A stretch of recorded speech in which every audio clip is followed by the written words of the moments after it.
Today, I am sitting with one of the most influential directors of this world. This man and his brother gave us 3 big Marvel blockbusters and is about to give us a movie that will be talked about decades and generations. Ladies and gentlemen, we have Joe Russo in the house.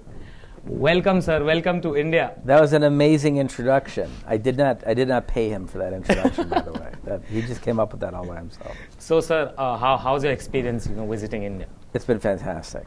It's crazy when you're doing the press junkets because, you don't get to spend a lot of quality time because you're working and talking the whole time. But it's been fantastic. The country, we had a great fan event last night, and the fans were just incredible. We saw a photo of yours savoring on the Indian food. Yes. How was it? Did you like it? Fantastic. I love Indian food.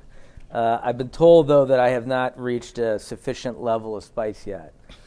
So I've got to work on that today. Can I mention the fact Joe's looking like the doctor from Winter Soldier? He's looking exactly like the one Sir carried himself in the I'm movie. wearing the exact outfit. That's amazing. You rescued Nick Fury. Yeah. So, sir, I wanted to ask, so this movie had a huge impact on the Indian box office. Yeah. This movie broke all foreign movie records in India. People were cheering in the theater when Thor arrived in Wakanda or Captain America came out of the... So how proud do you feel seeing all these reactions? It's incredible, and that's the best part of making these movies is when you get to share them with an audience. I was a fan myself before I became a filmmaker. I watched a lot of movies as a kid and had a lot of emotional responses to movies. And now, as filmmakers, my brother and I try to give those same emotional responses to audiences.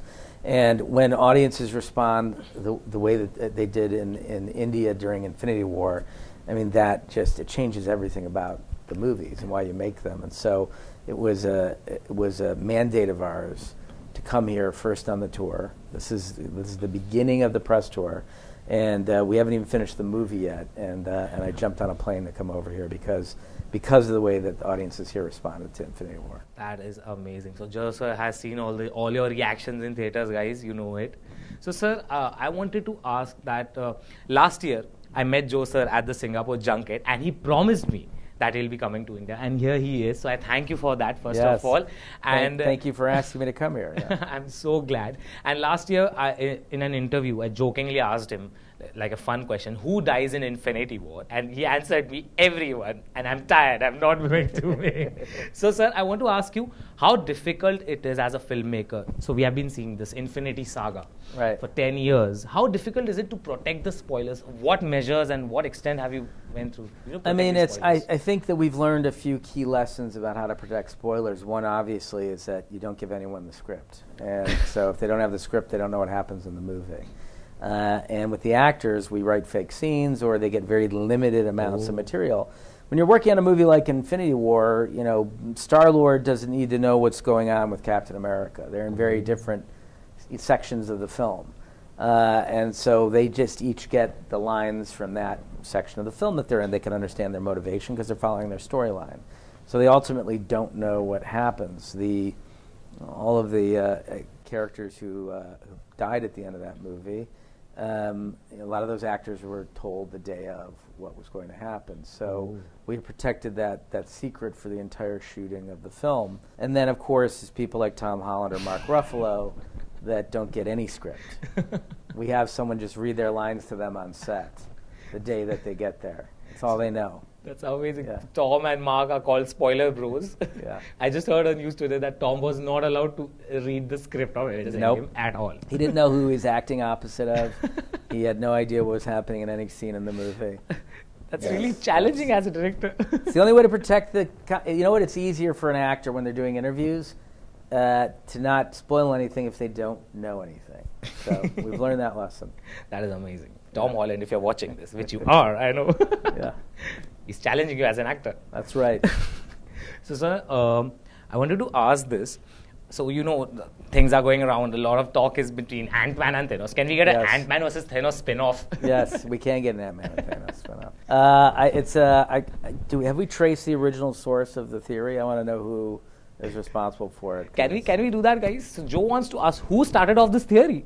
This Ant-Man versus Thanos theory. I'm sure it's someone on Reddit, but it was a pretty ingenious theory. Too bad we didn't think of it before we made the movie. Okay, so I wanted to ask this question: who is the most notorious on the set of all the movies? Like the one who keeps pranking on from the cast members. Downey certainly has the biggest personality, and he has an area that we call Downeyland, where it's sort of he's got several trailers that are encircled, and he's got a couple of picnic tables in the middle of it where he hosts lunch every day for the actors, and on Halloween he'll have a band come and play Halloween songs, or or he'll have a jazz trio come, and he'll do things that are really fun and interesting for the cast, and so everyone can stay close and really build their sense of camaraderie. So I think for certain he is the biggest personality on set. There was probably the coolest thing I saw the entire time we were working on the movies that we saw Robert do was, as a thank you for working with Chris Evans, he gave Chris Evans a car. And it was a refurbished Mustang that was painted blue in Captain America colors, and it was pretty incredible. Hearing that, sir, can I get to cameo in a Marvel movie, please? I'm ready to play a CGI alien, fat alien. You get a car if you cameo in a Marvel movie. That is amazing. Yeah, just tell Robert what your favorite colors are. So the last question I would like to ask. So it's my genuine request. Okay, please pass on this message to Kevin, sir. I love him, okay, and all his vision of how he has, brought this Marvel Studios ahead. And can you please request him to bring an Indian origin superhero movie in Phase 4 or Phase 5? I will absolutely request that when I go back. I think, like I said, I think it's getting incredibly diverse. You can just see it. It's evident in the movies that they're making. The performance of those movies at the box office is reinforcing the notion that these movies should be as diverse as possible and speak to global audiences.